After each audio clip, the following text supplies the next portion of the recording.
In the last two episodes, we built the desert and then the jungle. But this time around, we're building my favorite thing, the village. Yes, I've always been obsessed with these things. I mean, what's not to love? You can talk to these guys, you can loot these chests, you can do some trading, and of course you can blow them up. This iconic feature of the game is just dying to be rebuilt with Lego bricks. And there's so many great mobs that have been created specifically for it. So, let's get started.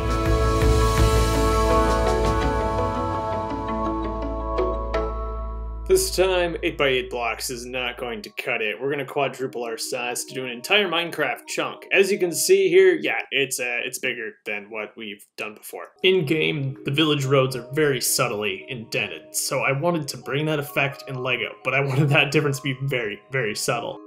And I managed to pull it off using a piece that might go neglected, and that's the bracket.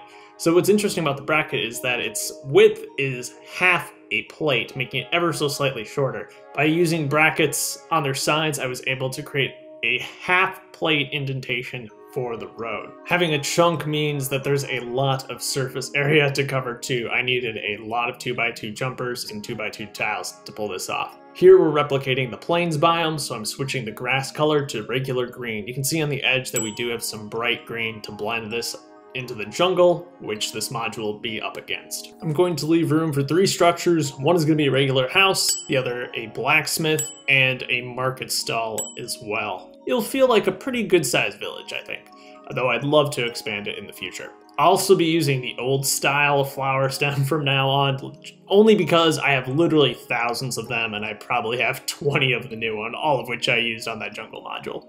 Villages are always dotted with these piles of hay bales, so of course we need to put at least one in our village too. This will be a fairly generous sized hay bale pile, as I've got plenty of 2x2 yellow and red plates, which are the only bricks really required to make them. With all our landscape details out of the way, we can start the structures, and we're going to start specifically with the market stall. It's pretty basic construction, about exactly what you'd expect. A lot of bricks, plates, and tiles stacked straight up. I'm using the same fence technique that Lego has used in their kits, alternating between that flower 1x1 plate and the regular 1x1 bricks. For the color of oak wood, I'm using medium dark flesh or medium nougat. For the yellow wool, I'm actually going to use flame yellowish orange. It's a little more vibrant, and I think it matches the newer updates in the game. It also stands out from the hay bales a little bit more. I've used 2x2 inverted white tiles on the bottom, and it looks like flame yellowish orange ones exist. They're just really rare. They came in one elf set, so I'll substitute those out one day. That's it. That's the stall.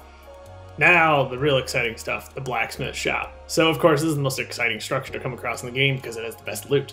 For the blocks in this, it's primarily made up of cobblestone, which you see here, pretty simple, and wood, which is just using the alternate side of the masonry bricks to create that wood grain texture. Faithfully recreating the structure proved to be quite difficult, starting out with the grindstone. It's just a very small size and a quite elaborate shape. So this is the crazy solution that I came up with, and I was able to build that into the floor without making the floor too deep, and it looks pretty effective. The next one was the chairs in the corner of the blacksmith, where I had to make Minecraft stairs. Now, stairs are pretty difficult to create in Lego, as the dimensions of the brick just don't work like that. So you'll notice again I took advantage of brackets there at the bottom to get that half plate height to make these actually perfect Minecraft faithful stairs. I ended up building the whole roof sideways to get that perfectly smooth underside, just like we had in the desert wall in episode 1. And the result is, again, quite satisfying to look at. There are no studs visible. I also included a little light brick to make the lava light up. I thought I was pretty clever. It's pretty cool. It's pretty easy too. On the inside, we've got all the details, including a chest. Of course, the chest made by Lego is 4 studs wide, or 2 blocks wide in the game, so it takes up a lot of space, but it still fits in there, and you can even have it opened as I have a little indentation in the wall. Our seating area turned out pretty nice, and yeah, I really like this building. Our village is starting to take shape, but we still have room for one more building. After creating the blacksmith shop, a little 5x5 house comes together pretty easily. We've got room inside for a table and a bed, and I've got some nice glass windows here as well. That plops down perfectly on the spot that we've made for it, but we have one problem yet. The roof. The roof is nothing short of a nightmare to get game accurate. I'll confess that I did not make a completely game accurate roof for the blacksmith shop, but I did here. And yeah, it ends up looking like this.